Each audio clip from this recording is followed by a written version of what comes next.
Nagpulong na ang LTFRB o ang Land Transportation Franchising and Regulatory Board at mga driver ng mga ride-sharing service gaya ng Grab at Uber.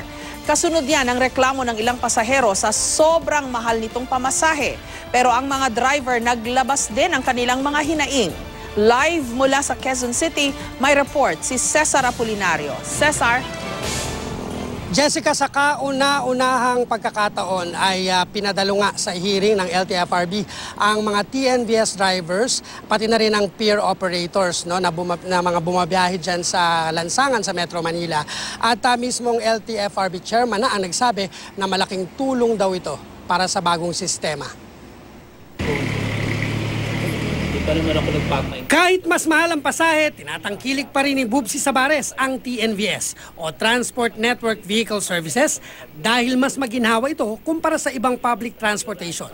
Pero tila hindi raw sumusunod ang mga TNVS sa utos ng Land Transportation Franchising and Regulatory Board na hanggang doble lang ang price surge. It takes almost 1 hour to wait for them. Kumukonti yung mga sasakyan dahil nahirapan kang mas lalong mahirap sumakay dahil nagrally sila. Nakadagdag pa raw sa problema ang protestang pag-offline umano ng ilang mga TNVS users ngayong holiday season, kaya pahirapan ang pagkuha ng masasakyan. Sa pahayag na pinadala ng Uber, sinabi nilang hindi nila sinusuportahan ang aksyon ng mga driver at tuloy pa rin ang kanilang operasyon. Sinusubukan pang kunin ng GMA News ang pahayag ng Grab.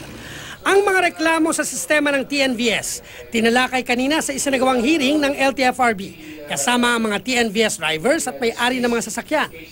Inimbitahan sila ng LTFRB para maglatag ng kani-kanilang suhestyon. Importante pala na kayo mismo, we need to engage as well. Ha? Yes!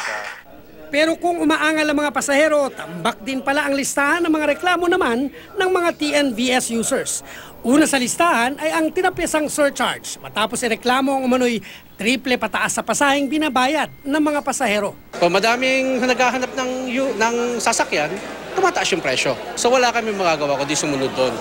Pinag-usapan din ang umano'y mabagal na pagbibigay ng CPC o Certificate of Public Convenience o prangkisa sa TNVS. Si LTFRB Chairman Martin Delgra III, aminadong maraming kailangang busisiing issue na karamihan daw ay di niya alam. We will refer it to the Secretary of Transportation on the new rules that we will be proposing for this kind of public transportation. Yung mga na-dismiss, 15,547. Mahigit 2,000 TNVS users pa lang mula sa mahigit 30,000 aplikante ang nabigyan ng CPC o prangkisa. Jessica, sabi ng chairman ng LTFRB na mauulit yung hearing na yan at consultation na rin lalo na sa mga TNVS drivers at sa mga peer operators. Jessica?